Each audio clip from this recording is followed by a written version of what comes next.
with authority. Aloha.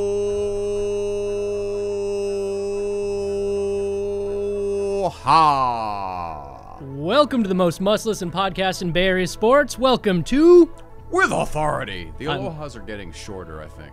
You can go as long as you want. It'll help fill time. I don't want people to have their eardrums shattered. That's fine. I'm Casey Pratt. That's Larry Beil. You're inside the ABC7 Sports office, and I have something very important that Leonard has asked me to do today. Leonard is the super producer. Super producer Leonard. Him. You ready? What's that? Put on the specs. Is that to make you look smarter? I hope so. He said you have to wear your glasses for this upcoming show. So I did it. But you rarely wear glasses. No. So what is the... I don't understand. I don't know, but he said to do it, so I'm doing it. Will explain Maybe later. Sometime later when he got asks him a a microphone, question. so he should be able to talk. Let's talk Warriors a little bit, because coming down the stretch here, as we tape, they're in the middle of a 4-game road trip, which is quite taxing, at Houston, at OKC, which is our Saturday game on ABC7, if you're listening to this or watching this before that game. Then Spurs and Minnesota back-to-back, so challenging. And you devised the Dubs Dynasty Doomsday clock. Got it right first time. What's the clock set at right now? I mean, 3 minutes? Is that a thing? 3 minutes to midnight? Yeah, 3 minutes to midnight. The real Doomsday clock is at 2 minutes now. 2 minutes to midnight. So we're doing slightly better with the Dubs Dynasty Doomsday clock than the actual Doomsday clock. Then, yeah, Mankind. Yeah, The Mankind. Warriors are doing slightly better than Mankind. That makes sense. Yeah, I think they're doing a lot better than Mankind, actually. But here's just the last week in Warriors world, if we want to talk about that. We had a frustrating loss to the lowly Phoenix Suns, after which Klay comes out and rips the fans at home, which he later apologizes for with a tweet. In the same game, we had the lip reader's delight. We had Kerr basically ripping Draymond. And then he joked about it. He was funny about it. This taxing 4-game road trip. Oh, by the way, Kevin Durant hurt his ankle, and he's out. And I think Steph is tired because his shooting percentage has gone down. I keep coming back to this. When I saw him in Charlotte at the All-Star game, he looked exhausted. And on his off days, he does nothing but a series of events. And I'll just say this. I talked with somebody who's extremely close to Steph Curry. And this person said to me, you know, Steph has been in the league. This is 10 years now. Yeah. Once you get to 30, things change. You have to start to regulate your time and restrict your time and say no to things because your body just doesn't react the same way. The other point that, I made it to one of the assistant coaches, the fact that we talked about it last week, actually. They have played 83 extra games in the last 4 postseasons. That is the equivalent of one entire regular season. I think it's reasonable to assume they are tired. Exhausted. And this is what happens when you have a dynasty. You play a lot of extra games. You get worn down a lot quicker. And that is why, as Steve Kerr says, you have the champagne at the end. This is hard. They've made it look so easy, but this is very, very hard to do. Now let's run back down that list. Klay Thompson's comments about the fans, maybe as prices go up, energy levels go down, but you just can't call out the fans. I agree. You really just can't do it. Well, wait until you go to Chase Center and the prices balloon up to, I don't even know it's going to be way more expensive to go to games there. So you may have a different fan base. The Warriors say, no. A lot of our season ticket holders are coming to San Francisco, but we don't know what the acoustics of that building are going to be, and there's a lot of unknowns, so you don't know what the fan reaction is going to be. And we're going to be doing a show from the Chase Center this Saturday, so when you get there, just yell. just yell for about 2 hours, and we'll measure the acoustics. Get the reverb coming back to me. I know that it's just walk all around screaming the whole time. A lot of concrete. Yeah. More concrete means louder building. I like that. What I've been told. Loud is good. Now, to talk about Draymond, I thought that could potentially be an explosive situation when Kerr was caught with the lip reading, essentially saying he's bleeping tired of Draymond's bleep. Now, Kerr ended up saying that was a result of him arguing with the officials. Draymond played it off just fine, said he wasn't bothered at all, and bleep happens. And so You've seen these guys probably have much larger blowups than this, and they handled it very well. So that was the one thing that I thought could become very troubling, and it wasn't really troubling at all in the end. Well, I think Steve Kerr's overall message in that is correct, is they have to stop arguing with the refs. I mean, it seems like every call, and it's not like, have you ever seen where arguing with the ref makes the ref change the call? Like, he goes, oh, you're right. You didn't commit the foul. Oh, you're right. That wasn't traveling. You end up with a technical. Yeah, exactly. No, it never happens. Yeah. So you might as well just grumble to yourself and run back down court because, I mean, Draymond plays with a lot of energy. He brings a lot of pluses, but every time you go to the basket and you yell, and one! I mean, at some point, if I'm an official, I'm going to go, you know, I've heard that about 1,000 times this season. And the past 4 years, I don't need to hear it again. And we're going to get to Boogie Cousins soon, but when he came and joined the Warriors, the funniest thing right from the jump was just him and Draymond jawing at the refs just nonstop the first game together. It really cracked me up because I think the two players that might wear the refs down the most in the league are now on the exact same roster. Well, and both of them, by reputation, will not get calls. Yeah. And I think that could be problematic once we get to the postseason. Absolutely. But we still got a ways to go before we get there. How about the Durant ankle situation, which is the great unknown? They say it's not serious, and he's been at practice and light shoot-around sort of thing, so we'll see. But until you see him back out on the court, it makes you nervous a little. And that's the foot he's had problems with in the past, too. Right, surgery. So there's a lot of question marks there. I think that what you're seeing with Durant right now, though, is a lot like what we saw with DeMarcus Cousins in that they have the luxury of time and patience. As poorly as they seem to be playing right now, they have the luxury of time and patience with everybody. Once the finals or playoffs start and the finals hopefully end up coming, that's when they get serious. You do and you don't, though, because to a certain extent, you want to secure the #1 seed. You got Denver breathing down your neck. Houston's on a great charge, so you don't want to put yourself in the same spot you were in last year where you're in the Western Conference Finals and you're forced to play Game 7 on the road. Yeah, but it worked out. It was all right when it happened. They could be the 2 seed. As long as they stay 1 or 2, they're all right. Yeah. And I think they will in the end because as bad as it gets, every time we try to tick that Dubs Dynasty Doomsday clock up, it seems to just start running itself right back. Nicely done. That is a great point. Every time it feels like, oh no, it's over. I mean, look at how they're playing. They're disengaged. They're just, then they boom, spring to life. Yeah. And everybody has more energy, and it's like, okay, we woke up from our nap. Now we have to play defense a little bit. We'll see. We'll see how it goes the final stretch of the season. Would you say they flip the switch, or would you say they switch the flip? I think they switched the flip. I think you coined it. You ought to make some T-shirts with that. We will have shirts someday. Yeah. I mean, Leonard will make sure of that. 17,000 of them laid out at Oracle for a playoff game. Switch the flip! Wow. That's a beautiful segue. Yeah. To somebody we hope will switch the flip in the near future. I'm holding a DeMarcus Cousins bobblehead for you listening on audio only. For video, you get the luxury of seeing this majestic, bobbling piece of treasure. You know what I realized? He's much bigger in person. He is. He's huge. Bigger. And as much as you see him, as you said when you talked to his agent, like a growling bear, arguing and intimidating and being large on the court, when we met with him in person at the Warriors practice facility, I wasn't quite ready for what we ended up getting in talking to him. He was charming. Hilarious. That's what people who know him say he is when he's not screaming at a ref. So we spent 15 minutes with Boogie Cousins. He will be our very first guest on this podcast, and we were only supposed to have 10.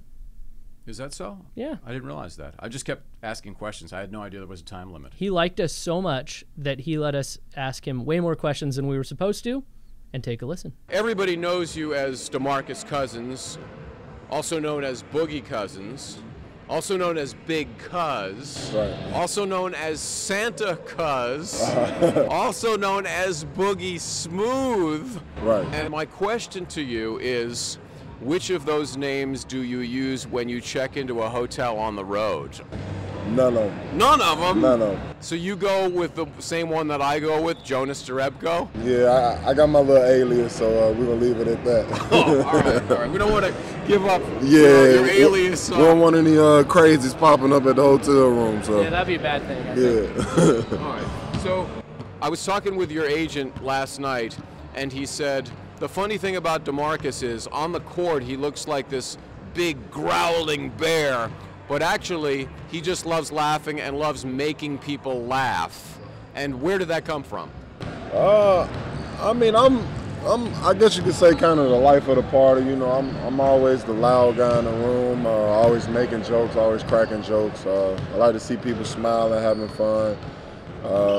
That's just always been me. So, I mean, and you usually get that side of me when I get comfortable around somebody. If I don't really know you that well, I'm kind of, you know, in a shell and to myself and quiet around you. But, you know, once I kind of open up, that's usually who I am.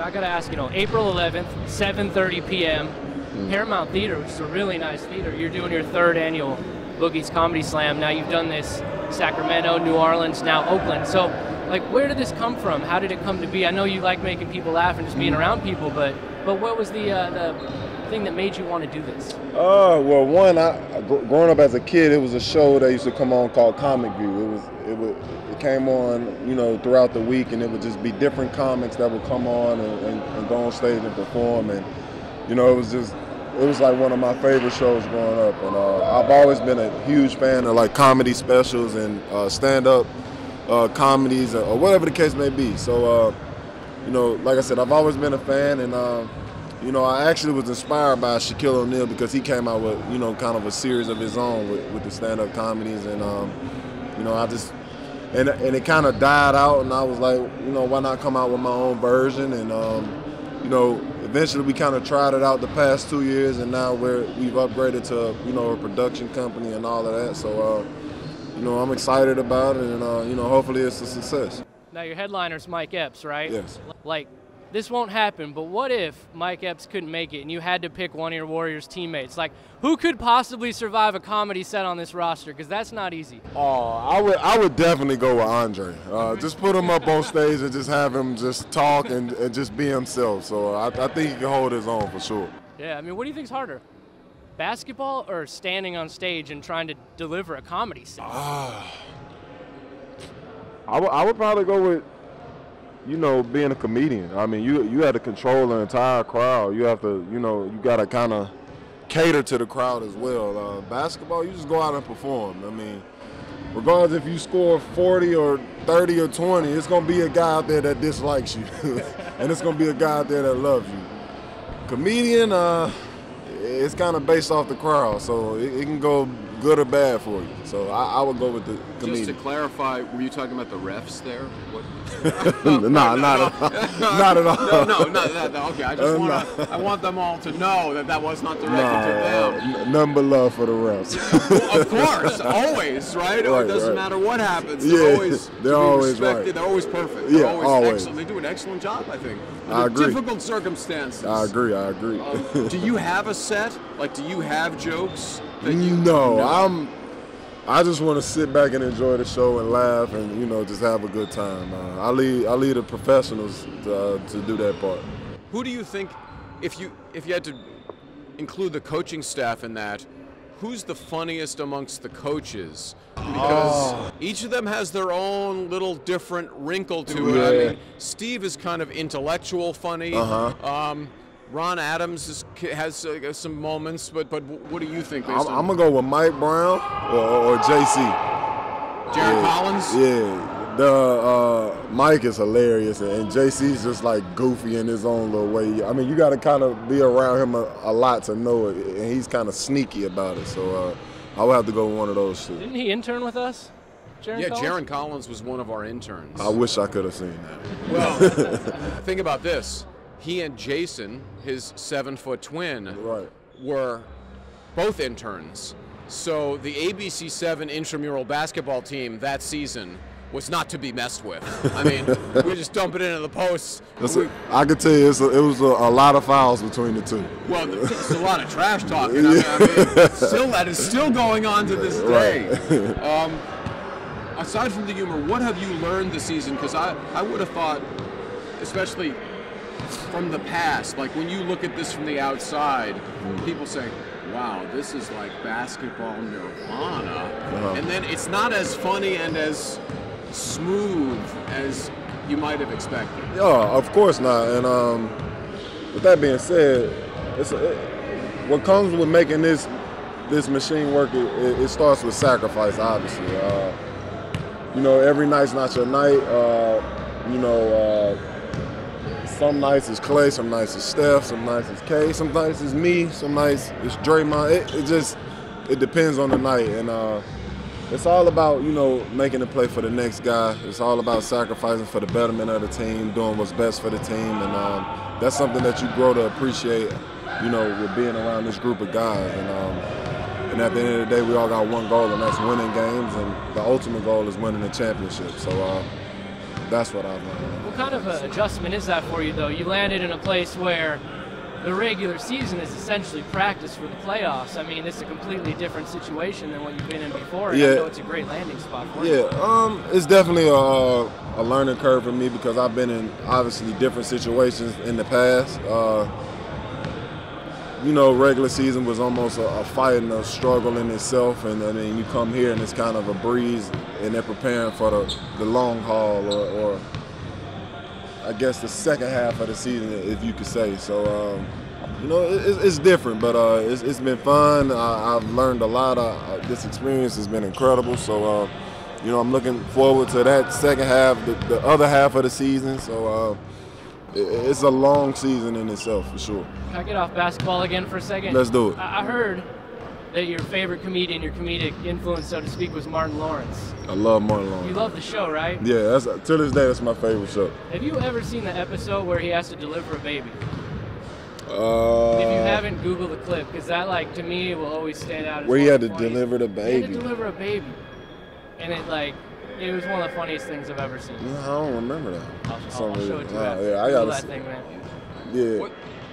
I think I know what the answer to this would be outside of Martin Lawrence, and I know who it would be for me. Oh. If we could have one comedian right now walk in and do a set, who would you want it to be? Outside of Martin Lawrence? Like, yeah, who would you pay? Who would you pay to actually see? Well, I'm a fan of a lot of comedians, so. Hey, why not? Give me a list.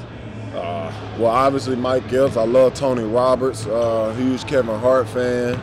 Arnez J. Ricky Smiley, the hometown guy. Man, you're missing a big one off the top. That I'm missing a big one. I'm missing a big one that I would go right now. I wish I could see a Richard Pryor. I love Eddie Murphy. Who you say I'm missing? Dave Chappelle. Oh, obviously Dave. Yeah. Oh, man. Like right now, like if he walked in right now, everybody would just stop. Oh, like, for sure. Like Alfonso would stop shooting right now. Oh, for sure. It doesn't matter. Sure. Like we would stop taping. Yeah. We would, I would just go like this. I totally agree. Yeah, for sure. Best thing about being 6'11", worst thing about being 6'11". Best thing about being 6'11",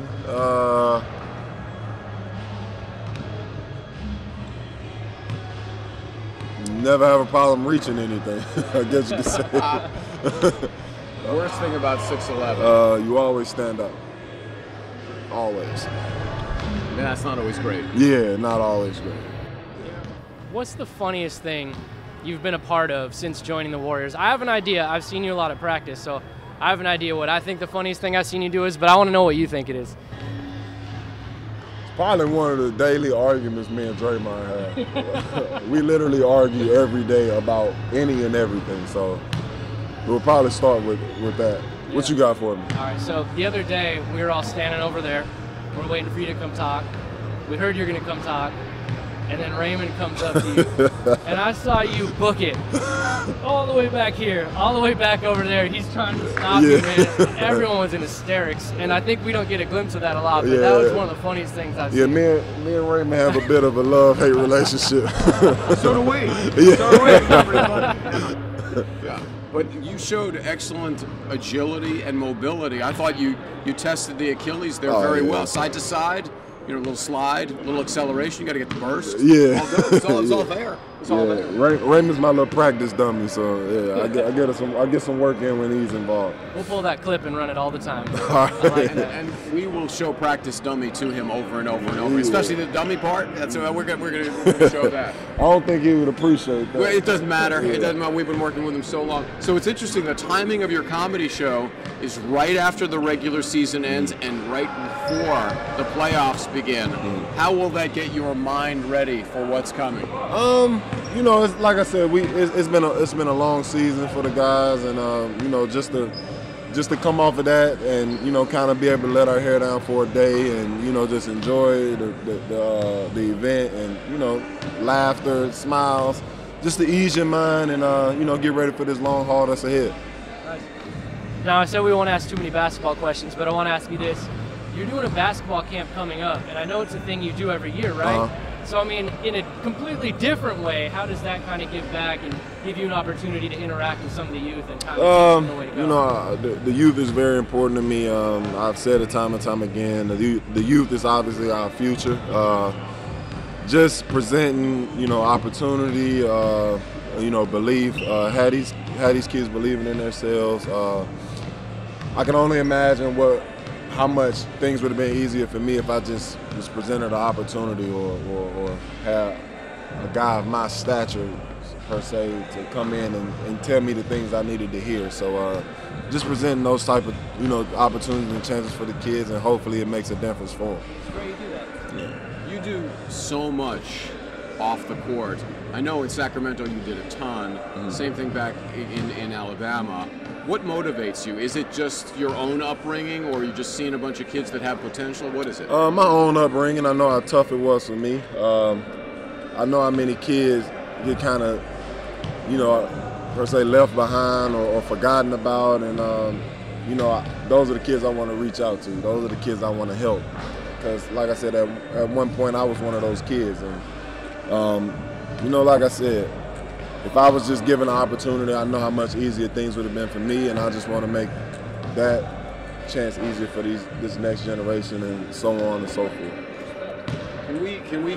I got to ask you about Boogie Smooth, because this was a video that you made a few years ago, a prank video, getting set for an April Fool's Day bit where you were playing the piano and you had a bunch of rappers and producers talking you up as how you're gonna drop this single and it's coming soon, and these talents we did not know that you had and maybe don't have. No, I don't at all. How did that come about? I'm just a guy. My music variety is just like all over the place. So I love R&B, I love hip hop, I love all types of music. So these days I'll just have R&B playing all day, and you know, I just kind of got the name Boogie Smooth, or whatever the case may be. So this is kind of stuck, and we just turned it into a little joke, a little prank, and you know, just kind of ran with it. You got more coming? You got more videos in the works? As of right now, no, but you never know. When we do your highlights on TV, which of the nicknames that I use do you want us to go with? Take your pick. Because I heard you like Big Cuz better than Boogie. That's my childhood name. That's what family calls me. So I mean, like I said, take your pick though. I've heard it all. I kind of like Boogie Smooth. Like I said, take your pick. A nice spin move on the post. Yeah. Biggie Smooth to the cup. How good does that sound? Sounds pretty good, man. Thank you for the time. Yes, sir. Appreciate you. All right. Thanks so much. Thank you for everything you're doing too. Boogie Cousins, what's your takeaway from Boogie and our conversation? I thought that we had a great time. I thought going in, trying to ask him a majority of comedy questions, even though he's doing that comedy show, might be a little tricky with somebody, but he does not seem to take himself that seriously. And the coolest thing for me is, after the interview, we posted it, he liked it, he retweeted it, and then later he sent another tweet using the video of us to promote his comedy show. That was really cool. I think he had a good time. He absolutely did. And I really like the nickname Boogie Smooth. Absolutely. It's perfect for highlights. And you know what else I should mention? Yeah. The night after that interview, after we took up an extra 5+ minutes of his time that we weren't supposed to, he had 13.6 rebounds, 6 assists, 6 blocks. Might have been the best game of the season for him.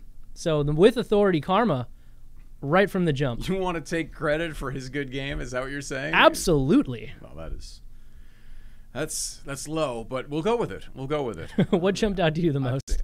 Just that he was so engaging, and obviously we were there to help him promote his upcoming event, which is for charity, and he does so much off the court. Sometimes some of the on-court stuff overshadows all the good that he does in a lot of communities, Sacramento and Alabama, and he's getting started here. But he's a gentle giant. I mean, he's just fun to be around, and we had a great time. We probably could have kept talking for another 10 or 15 minutes. Easily. Yeah. Easily. Maybe we'll have him back on. He'll be our second ever guest. I think Andrew Bogut might be our second ever guest. We're working on that. The big Aussie. Yeah. From down under. We'll see how happy Cousins is when Mate. the big Aussie rolls around. We'll see. But I think he should be confident in his own game. No question. Want to talk football? Because this is a big week. Imagine if Boogie Cousins played offensive tackle, how much he'd get paid. That would be huge, literally. And you know what? The NFL free agency frenzy is crazy. By the time we post this, there will be like 15 more moves. It's been nuts. The Niners, the Raiders. It's hard to keep it straight, to be honest, with all the rumors, all the signings, and everything that's happening. But the Raiders, for me right now, they're crushing it.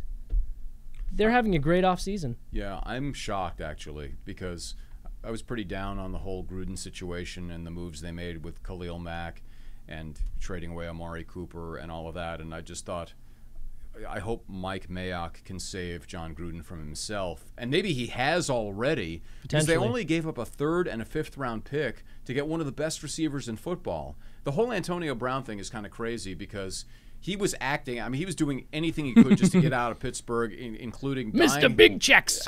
Mr. Big Chest.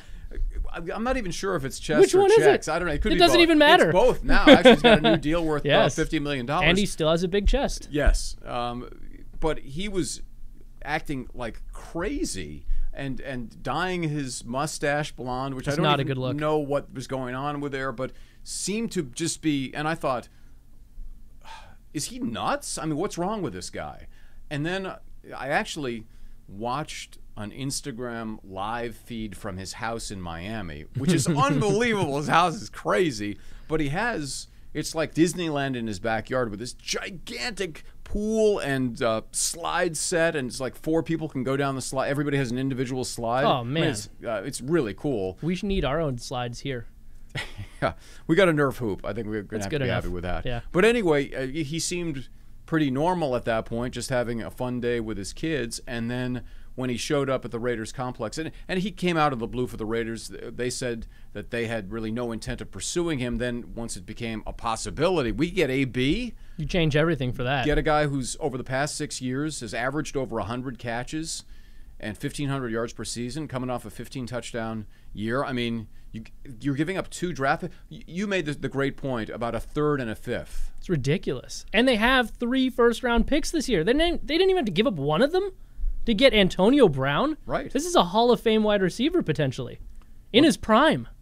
He's very good. Yeah, and they're throwing around crazy money, though. I mean, Trent Brown, whom the Niners didn't want because they thought he was too big and slow for their style. Dominated for New England. And won a ring, and now he's back on the other side of the bay, at least for 1 season. But I think his deal is $66 million, okay? And you got Tyrell Williams, who got 4 for $44, $22 million guaranteed. Their guarantees on these 3 deals are $93 million, contracts that could be worth, you don't really know what actual value is until you read the fine print on the NFL deals, because all that matters is guaranteed money. But if everybody were to hit their escalators, it's close to $140 million for 3 dudes. That's a lot of money. Substantial. But it's a substantial upgrade. Commitment to excellence. Absolutely. Now, are they trying to show out here in their last year in Oakland? Or are they trying to build something nice going into Vegas? I think yes and yes. I think both. Yeah? You have to have some star power going in. You can't go into Vegas 3-13 with some ridiculous, terrible record. And last year was just a disaster. And so this gives them some sizzle. Absolutely. You've got, assuming Derek Carr can be the quarterback that they're paying him to be, you've got an unbelievable target in Antonio Brown, And now you've got a lot of other pieces. We don't know what they're really doing in the backfield yet. We don't know what the other wide receivers will be. Defensively, they obviously need a lot of help. So, but that's why you have all these draft picks. We'll see how they manipulate the board on draft day, because they're going to have plenty of opportunities. Yeah. So let's run down that real quick. Here are their 2019 draft picks right now. Round 1, pick 4. Round 1, number 24. Round 1, 27. Round 2, 35. So that's 4 picks in the first 35. Then they have a 4th round, a 5th round, and 2 7s. So they have a lot of opportunities to build their defense. Now, one thing that I liked in listening to Antonio Brown's press conference today, he showed up very humble. He said that he's going to be out there with the best work ethic. He wants everybody in the team to see how he is on the field, not think about the crazy offseason stuff we saw, which I think actually was just a brilliant negotiating ploy to get himself off the Steelers, to get his value lower so he could leave the Steelers, which worked beautifully for him. Well, he seemed to be devaluing himself. And imagine... Wisely so, because he ended up getting a deal anyways. Yeah, no, I mean, the Steelers had to be just pulling their hair out, because, like, with every social media post, it's like, this guy's making it impossible for us. It worked to they a would T. have wanted to get a first-round pick back for him. Yeah, and no chance now. And you think about a 3rd and a 5th. Look at all It's the nothing. first-round busts. Yeah. Every single year to give him a 3rd and a 5th. There's nothing. Yeah, there's no no brainer. guarantees, No even in the brainer. first round. And I know people overvalue these first-round picks. There's no guarantees there. Now, check this out. One point I like about Antonio Brown is he's going to elevate everything. You take Brown, he's going to make Carr better. Sure.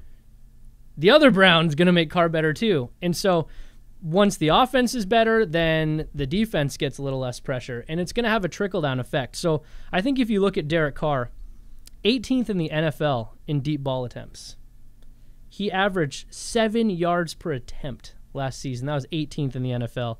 Air yards per attempt, 3.8.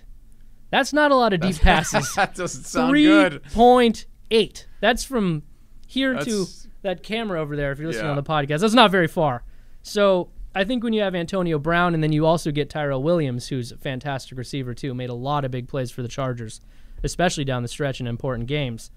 Carr can now air it out a bit. It's going to take a lot of pressure off everybody. It's going to take pressure off the running game.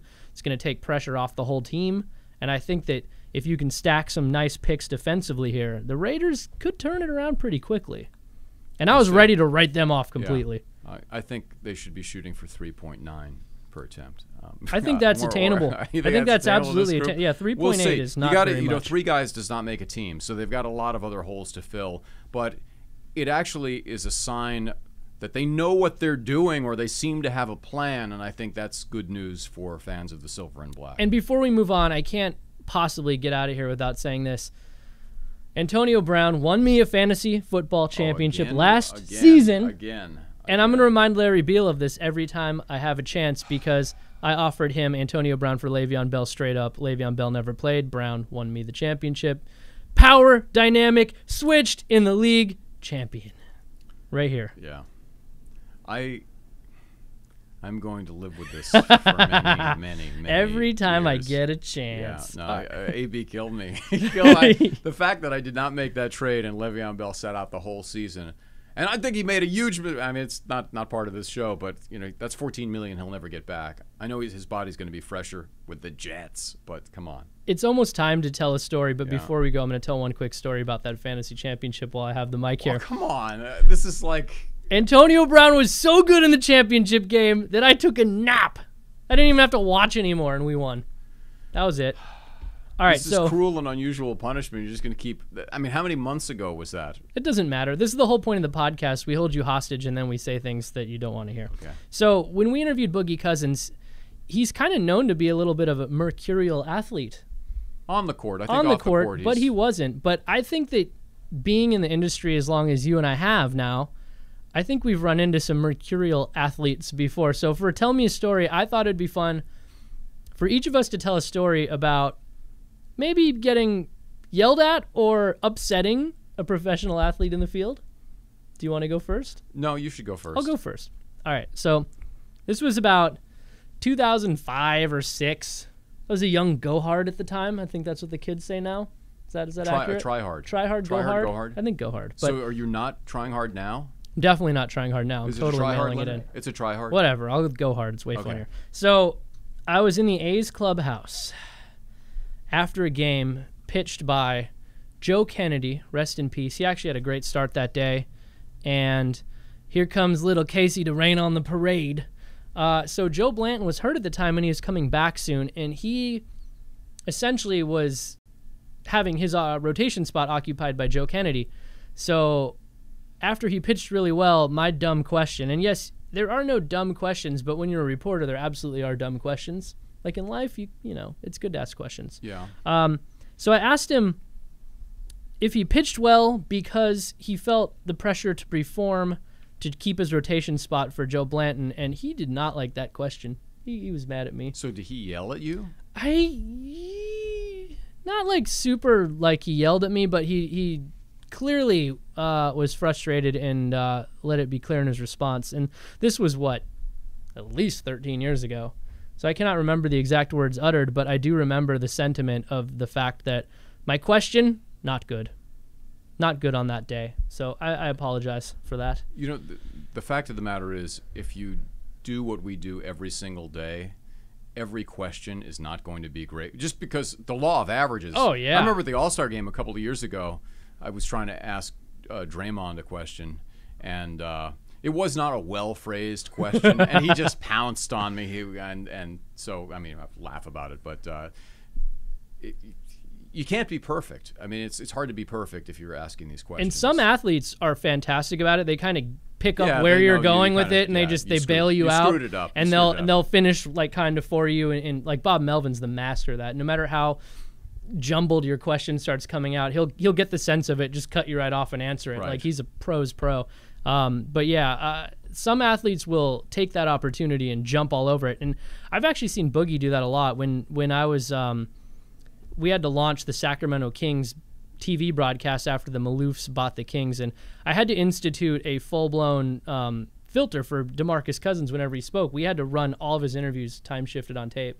Like a 7-second delay kind of thing. Worse, because he would drop a lot of profanities. F words. Yeah. So what about you? What do you think? Well, I also had a situation with an A's pitcher that I don't want to reveal, but he didn't like my line of questioning and said some things after we stopped rolling, and I was kind of at a time in my life where I probably just should have turned around, but I didn't, and I was like, and he was not happy, and I was like, I'm right here. You want it? We could settle this. And Dave Stewart actually helped to calm things down. And, Stu, what a great guy. And Stu, anyway. You're lucky you didn't try that with the 70s A's. Yeah, there's some volatile dudes, but I'll give you one. I'll give you one real good story. This is back when I was at SportsCenter, and I was doing an Atlanta Hawks highlight, and at the time Mike Fratello was the coach, and because of injuries and what have you, he was taking the air out of the ball. They were trying to win games like 80-79, that sort of thing. It was really boring, and I made a comment on SportsCenter, and then came back to a voicemail message of Mike Fratello, and he was all upset, and we ended up talking, and he was like, Larry, look at my roster. Could you coach us? How do you think I should play? How do you think I should go up tempo? We'll lose by 30 every night. And I was like, you're right, Coach. You're right. I'm sorry. I shouldn't have said that. I'm sorry. So he turned you into Paul Bearer? My Undertaker. Oh wow. No, but I was very sheepish in the response. Yeah. And he was right. I was young and I was taking a shot, and he was right. So I apologize again. Wow. I'm sorry, Coach. We might have to apologize after we get this question from Leonard, who now has his very own microphone. Yeah. Yes, I do. That he does not like. No, but it's fine. Okay, you guys into Netflix at all? Watch Netflix? A little bit. Definitely. Okay, so on there is a show called Umbrella Academy. It's Oh, more boy. superhero-esque. All right, this Okay. is going somewhere, I promise. Okay. One of the characters can kind of jump through time, Mm. but the problem is that he gets stuck there. Uh-oh. So you have to choose when you want to go back to a specific moment in sports history, but remember, you're stuck there forever. Forever? Forever. The rest of your life, you are living out in that time. So you have to choose that moment in sports history to jump back to, but you're stuck there forever. But is it like Groundhog's Day, where it's the same day over and over again, or do you age from that moment on? So you get to relive multiple decades of sports history then, right? Yes. It's a horrible question, Leonard. It's an interesting question. It's a great question. Philosophically, Very interesting. but think about this, because the internet is now 30 years old. Yeah. If you went back 30 years, I'm not even thinking about it from a sports perspective. I'm just thinking about if you just bought Google stock. Yeah, see, that's exactly where I would go with it, I'm not doing any more podcasts, I'll tell you that. I'll tell you this. So as a person that did a lot of A's production, I was lucky enough to do a documentary on the 70s A's. I was not alive when they played baseball, but I got to talk to every single one of them, learn every last thing about the team, and study it up. I would go back to the A's of the 70s. 72, 73, 74. And I would do it because, I think it would be awesome to experience and see all the fights and all the crazy stuff, but also I know who won every single game, and I pretty much know the scores. So I would just bet the house every single night until I was rich, and then I'd open Biff's Casino, like in Back to the Future, and then I'd eventually start Google, and this is kind of like Hot Tub Time Machine. Yeah, it is. I think what's interesting is that we both took Leonard's question and morphed it into how we could just get rich. Rich, yes. Which seems to is a recurring theme in this office. Which is exactly why we're doing this podcast. Cha-ching! Yeah. Yes, exactly. Cash money. Revenue. I probably would go back to roughly the same time period, but just to see in person if I could see Muhammad Ali in his prime. Yeah. Because that's the one guy who I wasn't doing this. I was a kid. But would have liked to have been around just to interact with. Now, I don't know if that would have been possible, but just to see him versus Joe Frazier, and it would have been fascinating just to be able to see what his life was like, and maybe do interviews with him. I think our own Spencer Christian might have done a few. I know he did with Howard Cosell, who was involved in a lot of Ali's fights. And Muhammad Ali was a sound bite machine. For sure. I mean, as good as he was in the ring, he was as good a talker too. No question. Exciting. So that was Ask Us Anything. And now we're going to do News Story. I love it. Let's hear it. So I don't even know what's coming here. I was this is good. torn on this because as we tape this, Facebook and Instagram were down today. Hallelujah! Which I think as just an experiment for humanity, let's turn it off for a week. Let's see what happens for a week, and everybody can go back to their lives pre-social media and see if we actually talk to one another instead of ridiculous, stupid posts about nothing and infighting and all that stuff. So anyway, this sad incident would have been avoided if Facebook and Instagram were not around. This is not even really the one that I wanted to do, but did you see the story about the Arizona woman who was trying to take a selfie in a zoo? Oh, the jaguar thing, and the right? jaguar, yeah. And so she climbed over some sort of retaining wall, and the jaguar said, "Ha, lunch." He said, "This is my yard." He said, "Yeah, he's like Mark Cannon. Yeah, this is Mark my Cannon.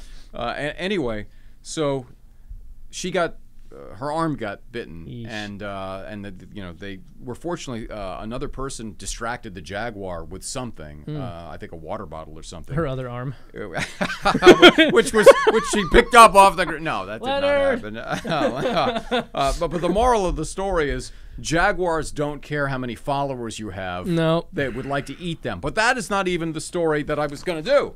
That was just because that was so.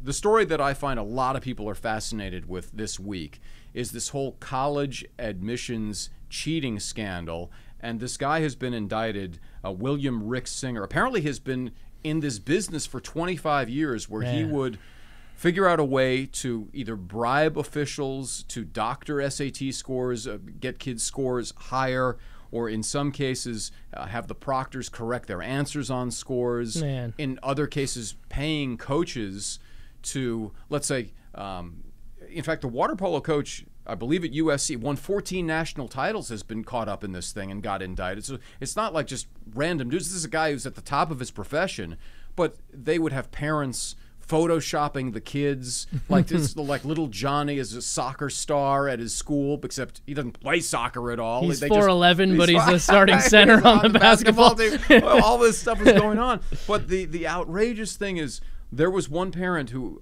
paid $1.2 million to try to get their kid into Yale. Ugh. And it says that, now I didn't read the whole indictment, but some parents spent hundreds of thousands of dollars, one as much as $6.5 million. Wow. To get their kid into, and these are prestigious schools, Yale, USC. I mean, it's crazy. But the funny thing about this is there was one guy, one father, who complained because he was rigging his daughter's SAT. Yeah. Okay? And then he called up to complain afterwards that her score wasn't high enough in the fake test. Oh. He's like, 1,600's the max. Why didn't you give her 1,550? Instead, I think she got 1,380. So this dad, who was breaking all the rules, wanted more bang for his buck. And I remember the thing that jumped out to me about this story is one person had paid $500,000, I believe, to get their kid into Stanford, and then they never even applied. Could you imagine if you're the dad and you're like, I really think you should go to Stanford, young Johnny. He's like, I don't really want to go. But Stanford, please. Arizona State, I want to party. He paid $500,000 and they never even applied to go there. But your kids are young. Wait till you get to the college entrance stuff. It's the most frustrating thing in the world. I remember, I'll just say, finish it up with, we went on a visit with my youngest daughter to UCLA, and it's really hard to get into any of the UCs. UCLA is right at the top. And you go into these seminars, kind of like a campus tour, and they have a big video screen, and they show, this is the kind of kid we're looking for. And so it's a kid whose parents did not speak English. He came into this country, he taught himself English, then he developed an app for something that was making millions of dollars while he was a kid in school at UCLA. And I'm like, this is the average kid? And I looked at my daughter Nikki, and I said, there's no. I mean, you looked at her like, let's leave. No shot. I mean, I love Nikki, but she has not solved global warming. Okay, she has not saved the whales. She's not gotten plastic out of the oceans. If you need a back handspring into a round off and then a split, we got that. But unless you're saving the world, it's hard to get into some of these schools. So it's crazy, the pressure on the kids, because you have to be Superman to get the attention of these schools, and there's no transparency. You don't know why you get rejected in some cases, and you know why some get in, because their dad is paying $1 million. And I'm going to give all you young folks listening at home on this podcast or in your car a little life hack.